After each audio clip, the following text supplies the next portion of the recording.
आप एक पार्टी का प्लेसमेंट सेंटर नहीं होता। और यहाँ पर पूरे देश के कुलपति कहाँ से बनाए जा रहे हैं? झंडेवाला से, नागपुर से। पूरे देश में प्रोफेसर कौन होगा? नागपुर बताएगा। जज कौन होगा? नागपुर बताएगा। मीडिया में क्या चलेगा? नागपुर बताएगा। देश में संविधान बदलना है या नहीं बदलना, नागपुर बताएगा। तो नागपुर संविधान से बड़ा हो गया और वो कहते हैं कि संविधान बदल देंगे। तो इसलिए बड़ी लड़ाई है, एक प्रोफेसर की लड़ाई नहीं है, एक बड़ी लड़ाई देश को लड़नी है। सर, आपको नहीं लगा कि नौकरी से निकाल दिया जाएगा? अगर आप सर झुका कर नौकरी कर लेते नौकरी आपकी बच जाती। बहुत लोग सर झुका के नौकरी कर रहे हैं, तो क्या होता है? वो अपने पेट पाल रहे हैं। तो हम तो ये मानते हैं कि हमें बोलने का जो अधिकार मिला संविधान से मिला, मान सम्मान प्रतिष्ठा मिली मंडल कमीशन से मिली, अधिकार मिला, चेतना मिली शिक्षा से मिली। तो जब संविधान ही नहीं बचेगा, मंडल कमीशन की बातें नहीं बचेंगी, कलम और किताब बिक जाएगी, गिरवी हो जाएगी, गुलाम हो जाएगी बंदूक की, तो हम पेट भर के क्या करेंगे?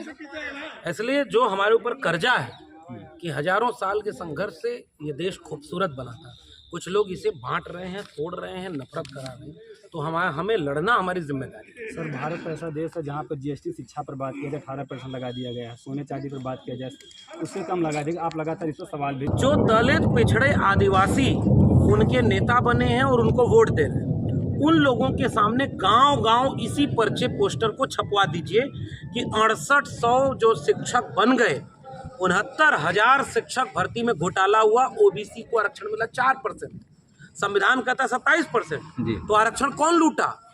जो रामराज की बात करता है। आरक्षण लूटने वाला कौन? उसमें तो सारी जाति के लोग लूट गए।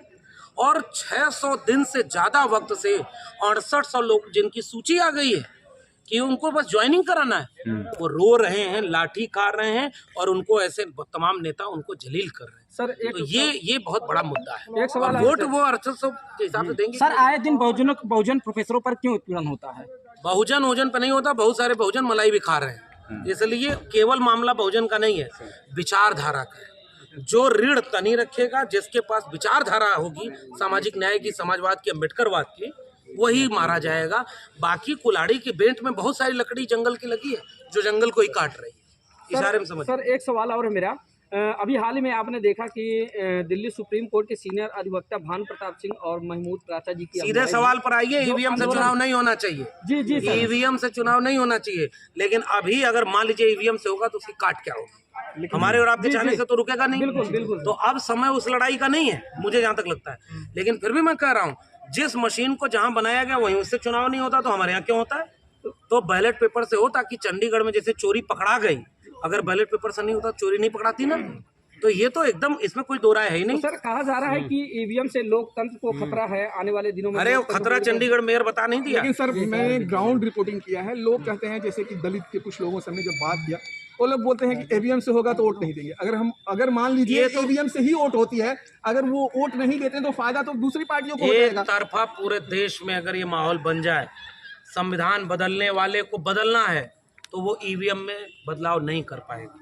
100 में 60 वोट अगर एक तरफ पड़ जाए तो ईवीएम से कितना चोरी करेगा?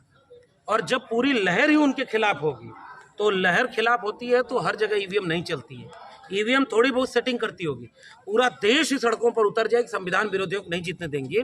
वोट नहीं डालेंगे तब भी उन्हीं का फायदा होगा। वही तो कह रहे हैं। वोट डालिए, इतना ईवीएम में वोट डालिए कि वो हैंग कर जाए और सारा वोट संविधान के पक्ष में चला। सर, प्रोफेसर की डायरी लिखने का केवल प्रोफेसर की डायरी किताब मैंने जो लिखी, उस किताब के लिखने का केवल मकसद ये है, मेरे गांव कस्बे के लोग जो अपने बच्चों को कल स्कूल भेजेंगे, कॉलेज भेजेंगे, पढ़ाई लिखाई के लिए भेजेंगे, उनको पता होना चाहिए कि आपके देश का स्कूल, कॉलेज, विश्वविद्यालय, शिक्षा व्यवस्था बर्बाद की जा रही है, कैसे की जा रही है, उसका पूरा किस्सा उस किताब में है।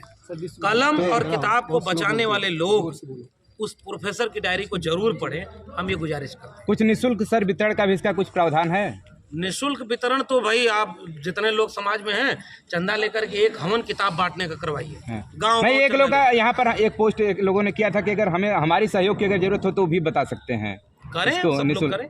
उसमें मैं क्या बोलूँगा, लेखक क्या बोलेगा? हमने लिख दिया, समाज जो उसका करना चाहे करे, पढ़ना चाहे पढ़े, देश बचाना चाहे बचा ले।